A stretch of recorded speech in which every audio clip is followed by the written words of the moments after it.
Catherine's got here made, and I think you'll recognise that here as well. I'd like to just start by thanking Joanna for bringing this all here. It's really hard to get everybody out in the UK news stories, and it's really hard work putting on a fundraiser, and thank you Joanna and Terry as well for putting the invite on tonight. So let's all have a drink afterwards with them. But I'll just kick off because I know some people have to go, which is a shame. But I hope you've all got a question, by the way, as well. But I'm Lisa, I haven't introduced myself. I'm the impact producer on the film.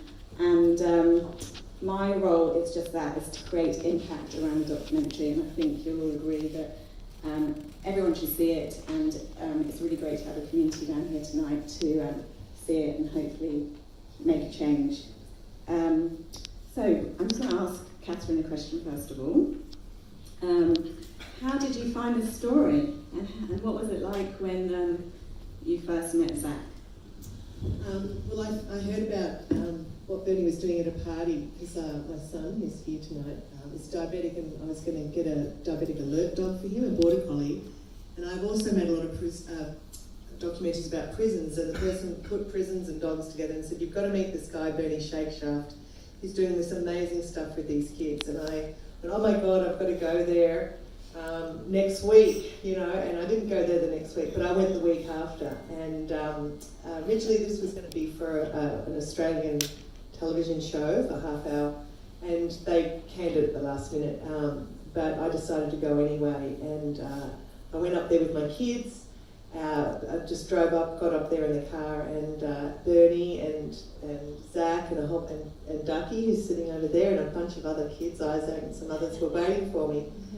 And I was really glad that the TV show thing didn't pan out, because when I got there and I met all the young people and Bernie, I thought, wow, there's a really, really big story here. It's not just a half hour about Bernie and how good he is. It's a story about all these young people, because the thing that struck me, and I'm sure you felt it too, was just like how hard these kids are trying to just find a place for themselves in the world. And I really wanted to try and show that story. I think we just write people off. We kick kids out of school, we kick them out of this, we kick them out of that, and we throw them away. And I just think they're so beautiful and valuable, and I feel like they're my family now, the Backtrack kids, and I just wanted to tell their story. And it's been the greatest creative experience of my life in terms of a filmmaker. I got to really do the hands-on, because no one funded it in the beginning, but I also feel like it made me a better mother. Like all the things that you were all learning in the making of watching, I was learning in the making of the film, and now all these beautiful people are part of my life forever. So it's been great. And ours. And they're yours. Yeah. Zach, what did you think when you first met Kathy?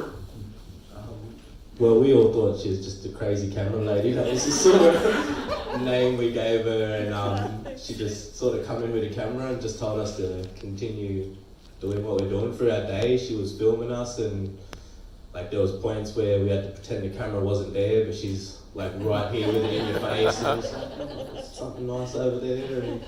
But yeah, and after sitting down and talking with her, and like, the way she was talking about Dylan and the boys, we could just straight away sense that motherly sort of thing about her. And yeah, so no one really fought it or anything, we just let it happen. And then, now we've got this great documentary that's going around Australia, and so yeah, I'm glad that she came in that first day, and I'm glad she stuck it out with us. Yeah, crazy camera lady. Yeah, I think one thing about the film that struck me is that there's just such close-up shots, and it's not really like a documentary, it's like a drama, and you don't really realise that the camera's there. It's just so intimate. And could you just talk a little bit about how, Kathy, maybe that worked for you? Because well, there's one thing about being a sort of middle-aged, invisible person, is because they just become invisible. Like, because you hang around, but I have to say, they met me, I had a camera in my hand, and I never not had a camera in my hand, so it just became part of my body, and so they got used to it. Even if I wasn't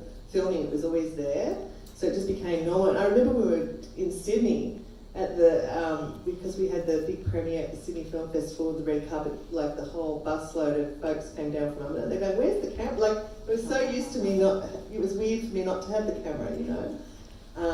But yeah, I just think that I just, you know, there's moments where you have to really push and interact and get stuff out, and there's other times. See you guys. Thank you so much for coming. Bye. There's all these kids have to go back to the school dorm.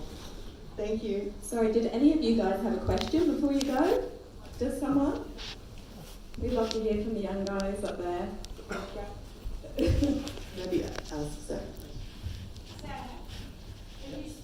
Oh, I want to. Oh, sorry. Is there someone up there? Is there one of the kids? Sorry, one of the kids is leaving. One sec. They've got to go.